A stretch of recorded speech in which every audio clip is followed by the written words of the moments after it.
my channel. It's good to have you here. My name is Gemma.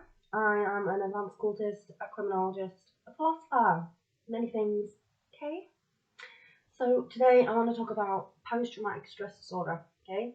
So this one is obviously, I've had personal experience with this. So this is post-traumatic stress disorder. So this would be, if I was to give a definition, this would be where we have experienced some sort of trauma in our lives, and we can maybe have flashbacks, or we can have dreams about this happening. Okay, now this is obviously people who can have this are people obviously who face trauma. Okay, so this can obviously be anyone from a soldier, okay, to people who just live normal lives, obviously have been in car crashes maybe, or stuff like this. Okay, so this can sort of alter. What does it do? What is this? What is the meaning of this? Okay, this can alter our minds, our perceptions, okay, of the world, how we can perceive each other as well. So your mind will work differently to everybody else's because of this. Okay, so a lot of the times when people have this and it's severe, or it's been severe, it's extremely hard for people to integrate back within society. Now, why is this? And I don't. This can be a reason why people are quite to themselves, because you always see people who are on the tubes in London. Say you're on the tube in London and you're going down there, and you see people who are just they're into themselves and they're not open. Okay, so 9 times out of 10, in all honesty, our society, right, there must be a lot of people who have had PTSD, because you got to think trauma obviously is part of life. Okay, everyone has incurred some sort of trauma. Okay, you can have trauma from having a baby, for example. Okay, your experiences from that. You can have trauma from maybe a fight that you had with somebody, or if you had fights when you were younger. Okay, you can have this as a reoccurring event in our minds, in our lives. Okay, now this is serious, because a lot of people are carrying around aspects of trauma. Okay, now this is serious because if everybody's doing it, if everybody has some form of trauma, then they are going to experience states of inclusion. Okay, so what's this? This is where people tend to withdraw from society, or withdraw from making friends, or withdraw from socializing. Okay, so this can happen to people who have endured a lot of trauma in their lives. Okay, so for example, I have, and I found myself very lost by a lot of the things that took place, and it all came back at once. Okay, so I've experienced this. So to anybody listening to this right now, I can understand completely, okay, this medical condition, okay, because I have it, and it's very serious. It can affect our sleep patterns, it can affect our moods, and it can affect how we integrate back within a society after we've been traumatized or we're remembering it. So ultimately, the goal is really to bring about awareness, but it's also about understanding, what are the basic needs for people who have post-traumatic stress disorder. Okay, now the basic needs would be essentially just to have support, family, friends, anybody who they can trust and they can feel supported by them. Okay, so this is paramount to somebody's healing. Okay, this is how somebody will be able to overcome aspects of post-traumatic stress disorder. And also another one is writing down your memories, writing down good memories of your life. Okay, so if you have ever endured anything like this, we can write down our memories, okay, the good ones, okay, and keep them to ourselves, okay.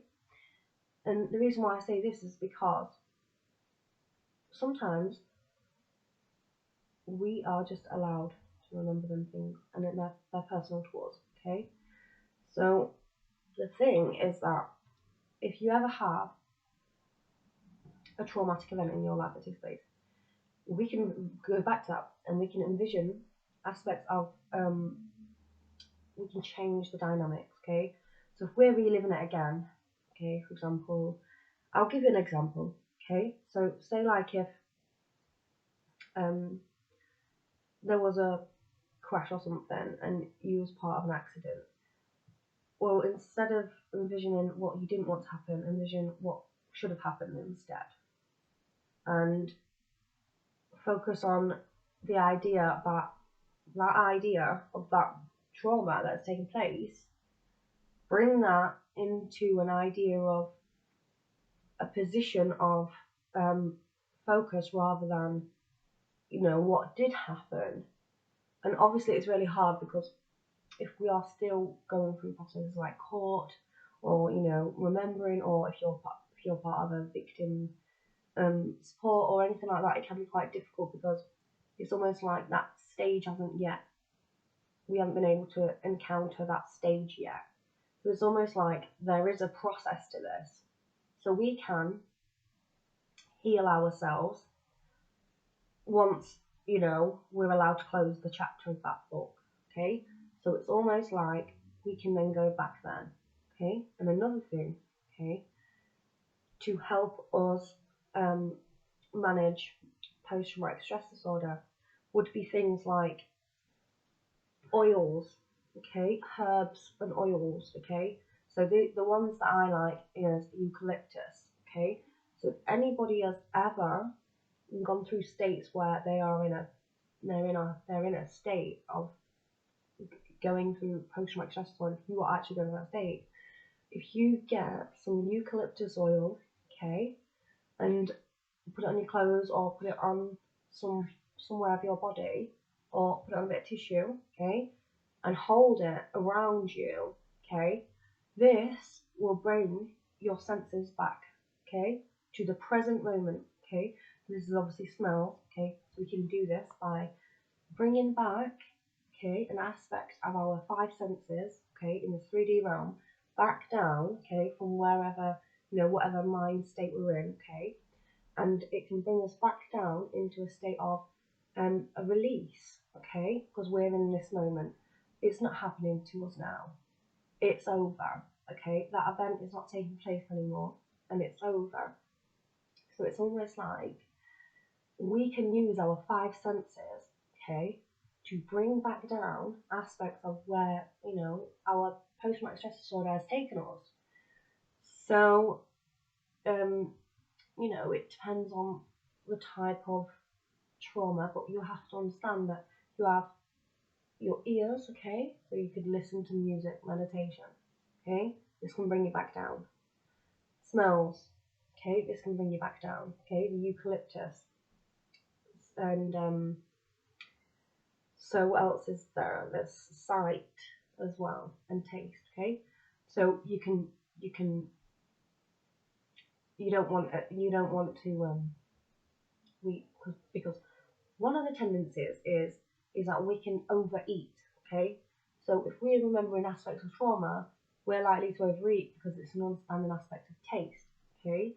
So we utilize this and, we can put weight on, for example, if we are fixated on, a trauma, so we eat, okay? It's an aspect of bringing us back down to our five senses, so this is taste. So I can understand why people overeat. Okay, I can understand that because it's an aspect of bringing us back down. Okay, making us, if we taste, we're in this moment, we're in this moment, we're in this moment, we're in this moment, and I understand that. So we have to understand that there are different ways as well. So we can like eat ice cubes, or we can like have a lolly instead of eating like 3 cakes, we can have a nice lolly, okay? Or, okay, so now let's go on to, so we've done taste, sound, and hearing, sight, and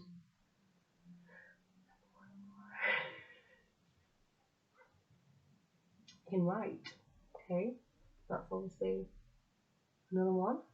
We can write down our feelings and our thoughts in that moment, and how we can go back to that and look at that when we feel like we are back in body. It's almost like an escape. We rise out of our bodies, okay? Because it's a spiritual, I think, in my personal understanding, this is a spiritual process because we are spiritual beings. So if we rise out of our bodies out of fear, we're always up. We're not attached. We're not in our bodies. So it's almost like we can use this as imaginative work. But, you know, we can be seen as, you know, we've left our bodies type thing. And this is sort of like bringing us back into our body. So I can understand, you know, why people can overeat. I can understand why people can, you know, they use music, okay, because I use music too. So I use music, that's one of my sort of escape mechanisms. But the idea of escaping, okay, because let's go into this. The idea of escaping is not escaping a reality, it's escaping a trauma, okay? So if we're reliving trauma, we have to escape that aspect of reality. So we have to step away from that, okay, and witness ourselves, this is not happening to me now, okay? So we can envision that, and we can make sure that we know in our minds all the time, that is not happening to me right now. This is not my reality, okay? So by doing this, what we're doing is we're bringing ourselves back down as well, okay? So this is an understanding that our minds are trying to process aspects of trauma, okay? And this is why PTSD takes place, because our minds are essentially trying to process the trauma that we have been through, okay? So why are we doing this?